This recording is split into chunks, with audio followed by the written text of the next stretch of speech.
show you a few different ways to find child's pose. So child's pose is a great one to relax the low back. It can be nice to give some compression to the hip flexors. It can be really nice to allow the shoulders to drop down, and it can even help open the back. But for a lot of us, child's pose isn't a restorative pose, especially if when you come into child's pose, you're feeling compressed in the chest and you have a hard time breathing.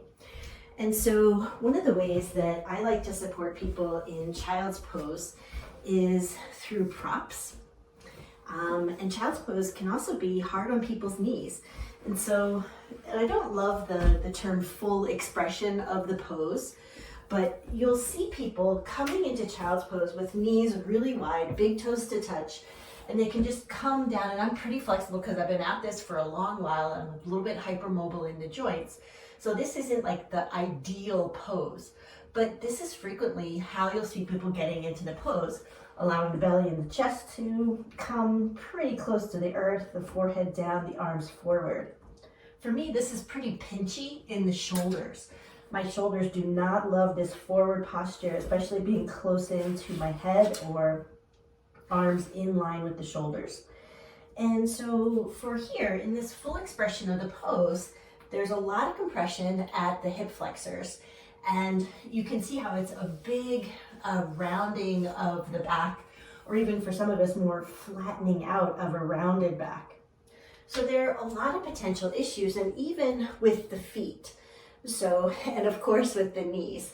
So if being on the top of your foot doesn't work, that can be problematic. If having your knees so deeply flexed is problematic, or having your feet wide.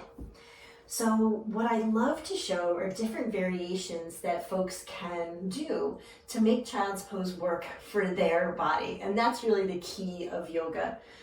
Yoga was originally done in Southeast Asia and India, mostly by men originally. And most of us don't have that type of body where we would just go into these shapes very easily, hold them for a long time. And so making yoga work for our body is really important. And to know that there's no ideal expression of the pose. It's what's the goal of the pose. So child's pose, balasana, is intended to be this lengthening for the spine, compression at the hip flexor, you're opening at the back of the pelvis. Because we're hinging forward, so we're stretching this area here at your seat.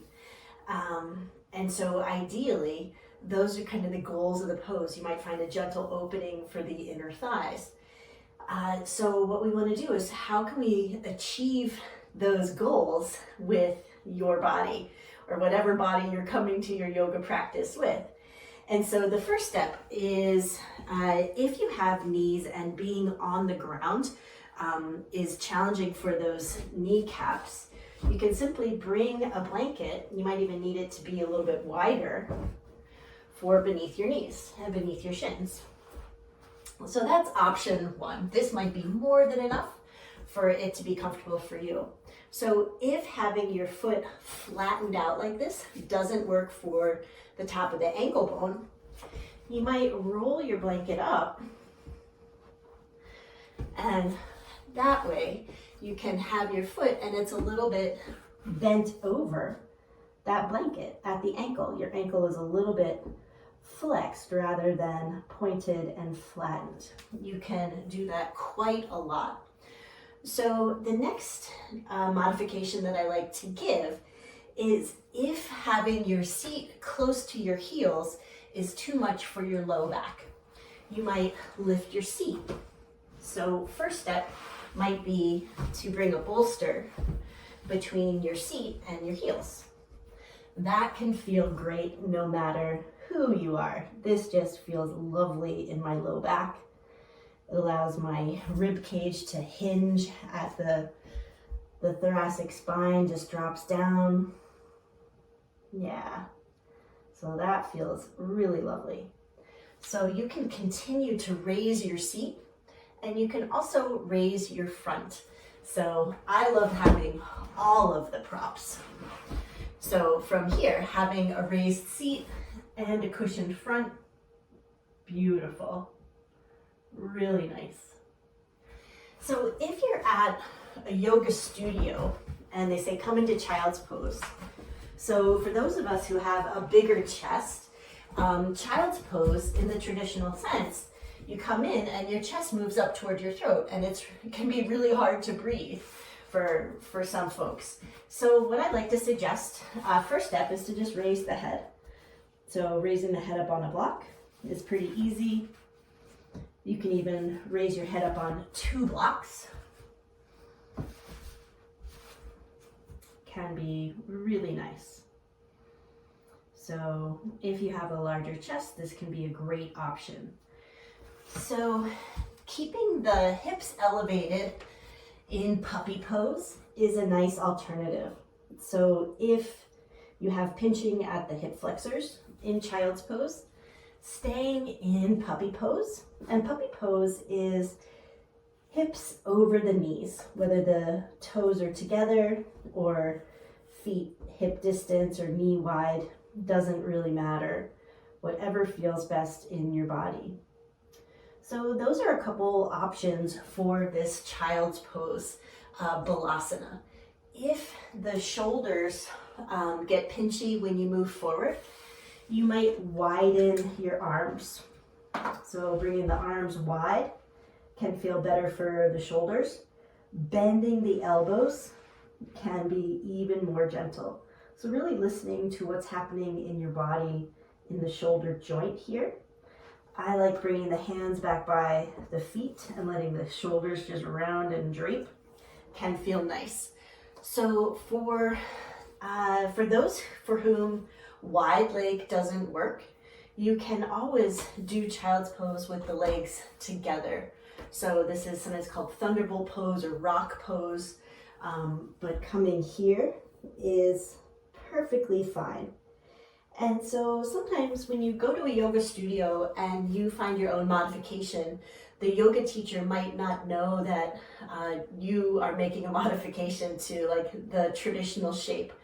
So if they come and say, you know, hey, why don't you try your feet wide, or why don't you try your knees wide, or make some modification to get into like the traditional shape, just say, oh, this is the modification that works in my body. And just always say that to the yoga teacher. This is the modification that works in my body. And, you know, I don't love the word modification because it states that there is like the ideal shape or the one way to do it. But generally in yoga, there are these sort of blueprints for the shapes. And so when you move away from that blueprint into a shape that is, you know, starts out in the blueprint, but it's modified for your body. And so this is your version of that shape, that it gets you the goal of the shape. It keeps your body happy and safe. And that's what yoga is all about. How can I live in my body pain-free with adjustments, using props, and being able to advocate for myself in a yoga studio with any teacher? This is the modification that works in my body. And yoga teachers appreciate that you have done the work to understand your body, and that you can verbalize what works in your body. So those are my suggestions for child's pose. It's a wonderful shape. A lot of different ways to find child's pose on your mat. The one thing I wanted to show you also that I almost forgot is child's pose in a chair can be like forward fold. So let's see. So you might even bring a bolster here, knees wide and feet coming back toward your chair. I like hugging into the bolster here, and you can even just round the shoulders forward. So coming into a regular forward fold, like a chair yoga forward fold, is nice. It's not quite the same as knees wide, feet back a little bit. You know, it's not quite like the original chair or child's pose, but it's a pretty effective shape. So a lot of different ways to do that, even coming into narrow legs in a forward fold, letting the shoulders drape down can be really great. Arms extended, feet wide, coming in, even feet back, coming in, can be nice in chair pose, or in a chair in child's pose. So to come up, you just want to make sure that you can root down through your feet, bring your hands to your thighs, engage your belly, and then press up. So those are my suggestions for chair pose. I hope that works for you. Let me know if you try these variations, and we'll see you soon.